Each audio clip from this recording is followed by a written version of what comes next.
Tonight, a pro-family plan for a post-Roe world. The practical effect, of course, is going to help families with young children, but also hopefully it is going to help to make women realize that children are a blessing, and ending the life of that child is not going to improve their life. And there's probably a greater likelihood the House flips than the Senate. Republicans temper expectations in the midterms. Plus, more from Mar-A-Lago. New details in the search of the former president's Florida property as lawmakers call for transparency from the F.B.I. and D.O.J. All this and more tonight on Faith Nation.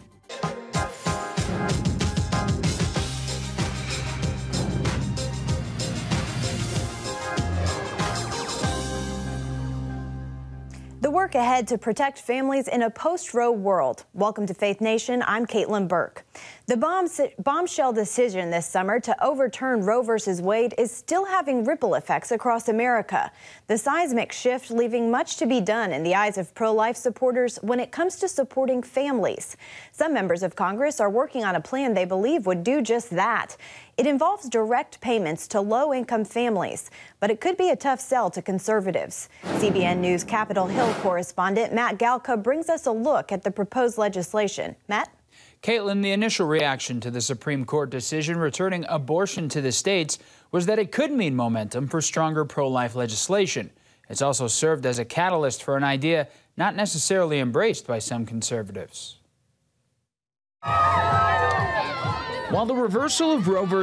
Wade was seen as an obvious win for pro-lifers, it also meant the beginning of another battle. It resulted in a flurry of activity from House Democrats, passing mostly symbolic bills that are stalled in the Senate to codify abortion into federal law. Democrats are putting people over politics. We are ferociously defending the right to make decisions about women's health. Some Republicans argue it's time for more family support. Utah Senator Mitt Romney put out his Family Security Act 2.0 plan over the summer.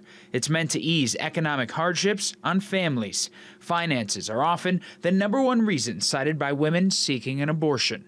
Romney has tried to thread the needle between support and what could be perceived as welfare in the bill. I'd like people, a young woman that's not working and is pregnant, I'd like her to know that she doesn't have to eliminate the pregnancy to be able to carry the financial burden of a child.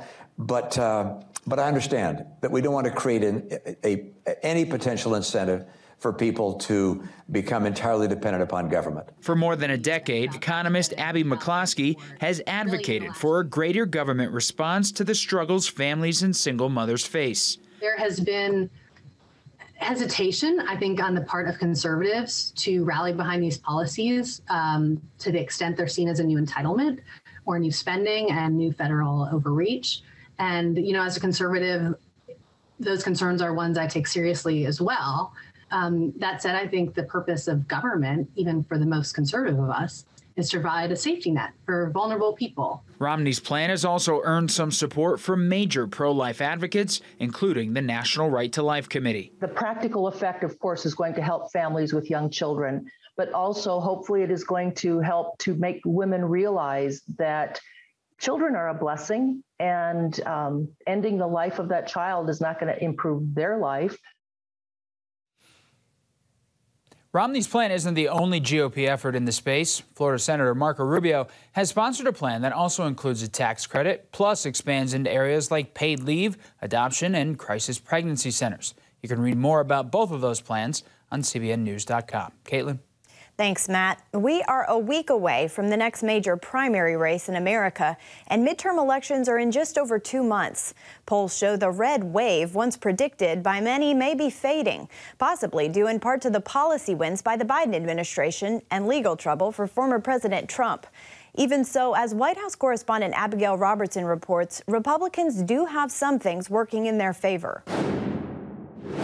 Just weeks ago, political analysts were predicting Republicans could win as many as 35 House seats, but now they're projecting closer to 10 to 20.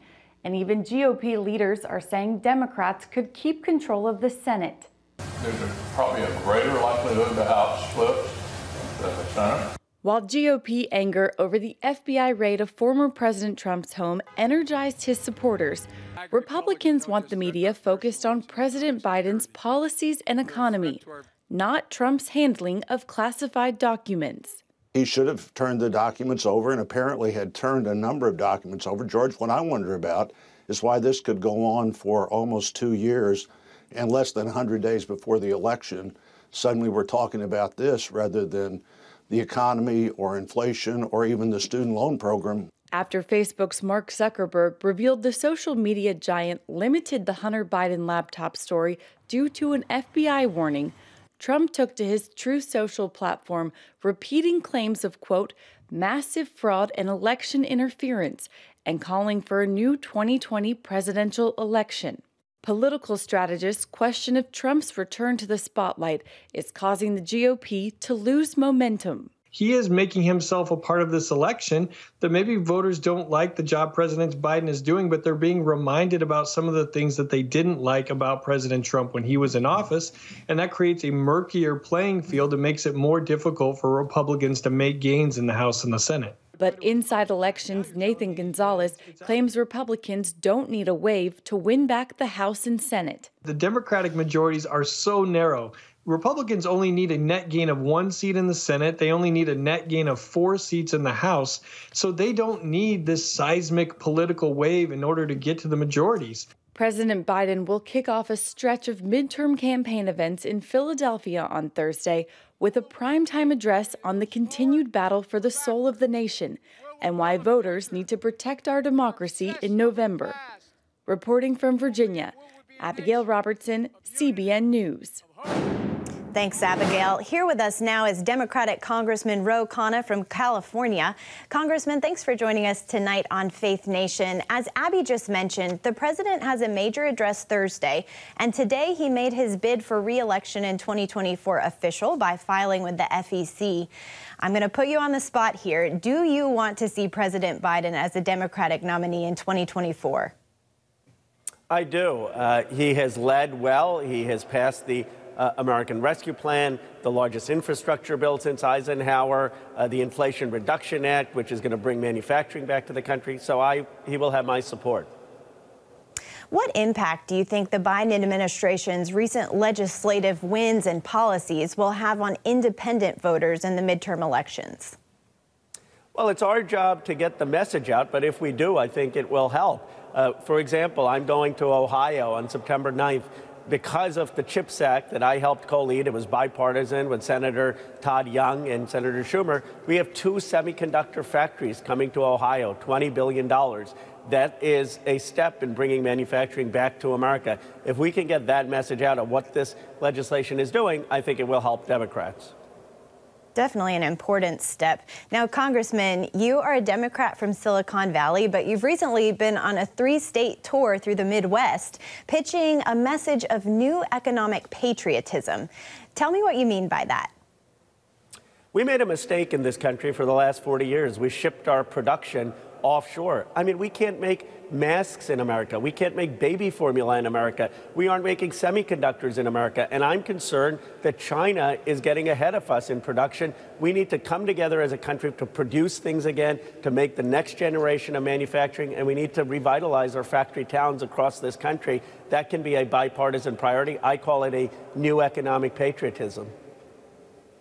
Do you think that more Democrats should have Biden along with them campaigning ahead of the midterms?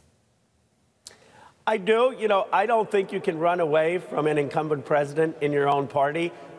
If you disagree on something, you can point that out. But I just think you're going to get tied to the president regardless. You might as well get the benefit of his campaigning. We'll have more on this later in the show, but you've been joining others in calling for full transparency from the FBI and the Justice Department over the search and seizure of former President Trump's Mar-A-Lago property. Why is that so important? Look, I'm have been a critic of former President Trump, but he is a former president. And when you take action such as seizing documents and going into a former president's home, the public, the American public, is entitled to know exactly why you did it and to have full transparency. And if we don't have that, then you're going to have people raising doubts and you're going to have conspiracy theories of why it happened. So I am for full transparency and making sure that people have their questions answered. Switching gears here just a little bit, you have been a huge advocate for cybersecurity, and we had this Twitter whistleblower come out. Can you just talk about the significance of that report? It's very concerning. I mean, basically, the Twitter whistleblower said that people could hack into the accounts of very prominent people. Imagine if someone hacked into President Biden's account, hacked into President Trump's account on Truth Social, and then impersonated them and started to make pronouncements. I mean, you could literally have conflict or war or markets declining because of that kind of hack. The security has not been tight enough in a lot of our social media. We need stronger standards and we need more attention, especially given that China, Russia, Iran are engaging in this kind of cyber attacks against the United States. All right, Congressman Ro Khanna, thank you so much for your time. Always a pleasure. Coming up, new details in the unprecedented search and seizure of the former president's Mar-A-Lago home.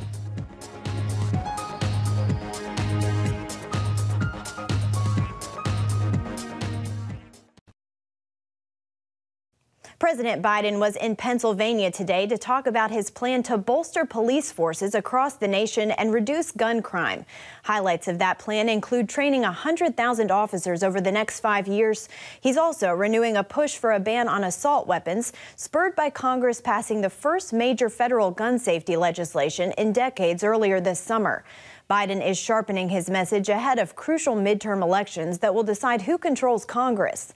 That includes attacking the so-called extreme MAGA agenda, which he argues is a threat to the rule of law. This visit will be one of the first of 3 appearances in the key battleground states, with a primetime address in Philadelphia on Thursday. Tonight, the Justice Department set to release a more detailed list of items seized in the raid on Mar-A-Lago. The D.O.J. has already completed its review of the 15 boxes of documents taken from Trump's home. CBN News correspondent Brody Carter has the story. Brody? Caitlin, the big question, did the former president commit a crime? And if so, could he face criminal charges? That's the major issue with surrounding documents taken by the F.B.I. from Donald Trump's Mar-A-Lago home.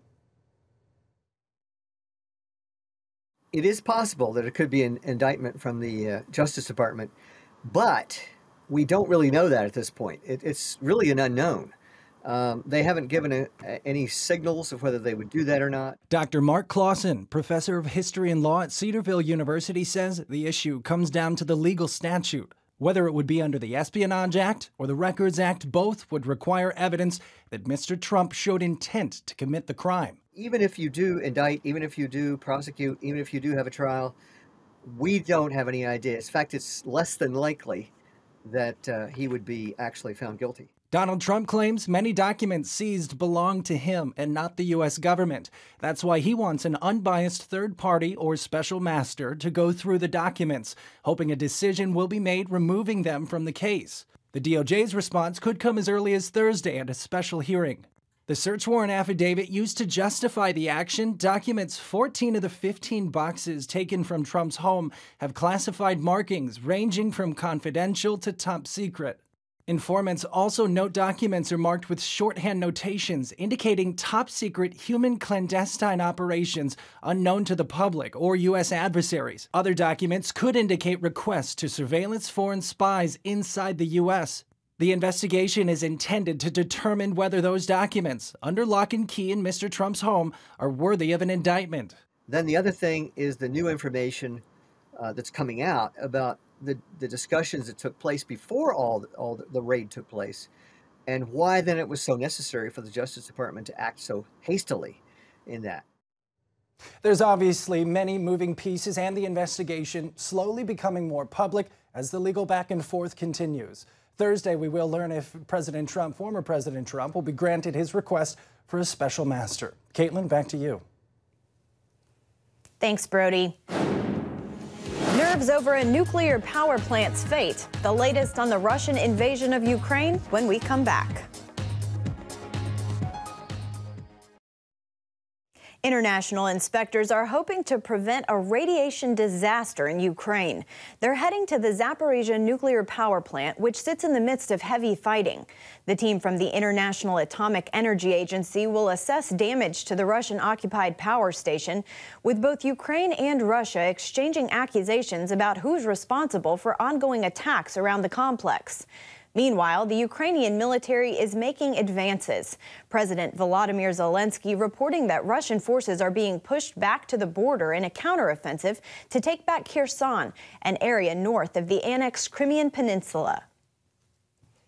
Faced with 4 weeks to live, a just 46-year-old Michelle Tucker was told to go home and put her affairs in order. But she refused to give up, instead turning to a small Christian hospital in Mexico known for treating patients just like her. George Thomas takes us to Tijuana for a first-hand look at a place called the Oasis of Hope. August 2017.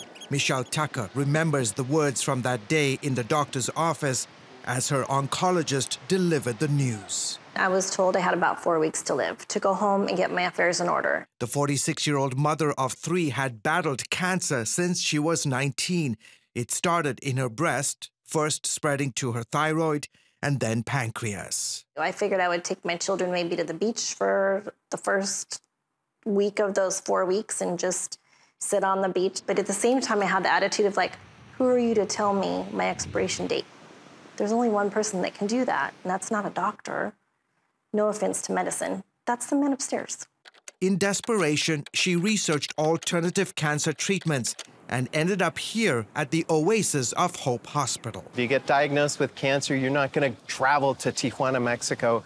But when they have reached a point where the doctor is saying, we really can't do anything else for you, this is a typical person that comes to Oasis of Hope. 25 miles south of San Diego and just across the Mexican border, Tucker believes God is using Oasis of Hope to give her a chance to continue living. From the moment that you walk in the doors, you feel this overwhelming spiritual presence. There's the pastor that sings with you, they pray with you, you become a family. Tucker has been in remission now for 2 years.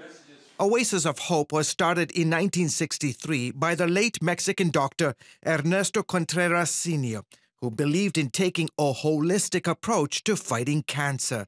His son, Dr. Francisco Contreras, now serves as the hospital's president. My father felt that the reason for the failure in oncology and medicine overall is that we have become just mechanics of the human body. So the idea for Oasis of Hope originated back in the early 1960s when Contreras' father decided to go on a missions trip to Greece. And on that trip, he discovered 3 important elements that are today at the core of the hospital. Contreras says while traditional oncology focuses on destroying the tumor, his father, a physician, wanted the hospital to focus on the patient's emotional renewal, spiritual revival, as well as physical restoration. The founder's grandson, Daniel Kennedy, serves as the hospital's CEO. So there is no other clinic in Tijuana that actually has a pastor on the payroll, praying for patients every day, opening with praise and worship. Ernesto Lopez is that pastor. He used to lead a local church in Tijuana. Now he walks the corridors of the hospital, ministering to the spiritual and emotional needs of patients. Yeah, seen a lot of miracles. A lot of miracles, miracles of healing, miracles of salvation. Using a combination of conventional treatments with alternative therapies such as whole-body hypothermia, ozone therapy, and dendritic cell vaccine immunotherapy, Oasis of Hope says it has treated more than 100,000 cancer patients from 60 countries. The majority come from the United States because we're just across the border from San Diego. So you're in charge of everything that lands on a patient's table here at Oasis. Rosa Tesada is the hospital's nutritionist. Working with kitchen staff, Tesada has designed a cancer-fighting plant-based food program to help patients live a healthier life. 90% of the meals served here are vegan-based. Okay, so we don't want to make anybody feel like you have to leave your old life back. Just let's add some new, more greens, more vegetables, and then just kind of enjoy food and go along with it. The hospital grows vegetables on its rooftop garden and teaches patients how to prepare healthy meals. So what we do is help them to see, hey, you can make very healthy dishes very fast and very easy. There remain several opinions on this alternative approach and others. For example, the American Cancer Society states some complementary methods have generally not been proven to help prevent or treat cancer or its symptoms. It recommends discussing any treatment patients might consider with their doctor or cancer team. While doctors at Oasis of Hope are proud to share success stories like Kayla's, Michelle's, and others, they point out not all patients who come here will make it. Still, Dr. Contreras believes all deserve to be treated with compassion and the love of Christ. I believe that hope is a very powerful tool and that all patients should have hope. Contreras says what he, along with his team of doctors, nurses, nutritionists, pastors, and counselors, are negotiating for is more time for patients. I cannot guarantee anything. I cannot guarantee anything for myself. The only thing that I can guarantee is that I'm going to sit with you and I'm going to do everything possible and I'm going to negotiate with you for life. And God will decide yes, no, or maybe. George Thomas, CBN News, Tijuana, Mexico. A pair of shoes helps a penguin in need. We've got the details after this.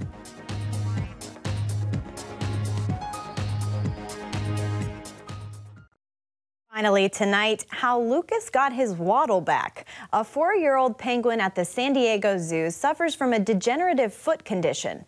The disorder, known as bumblefoot, causes him to limp, and it's caused others in his colony to shun him. But now, thanks to a special pair of orthopedic shoes, Lucas the penguin can waddle again with the best of them. San Diego Zoo's wildlife specialists turned to a company called Therapaw that makes boots and other protective footwear for animals. They fitted Lucas with shoes made of neoprene and rubber to protect his feet, and they're already working. Lucas is walking straighter and without a limp, and hopefully his colony has taken him back in. That's going to do it for Faith Nation. We'll see you tomorrow.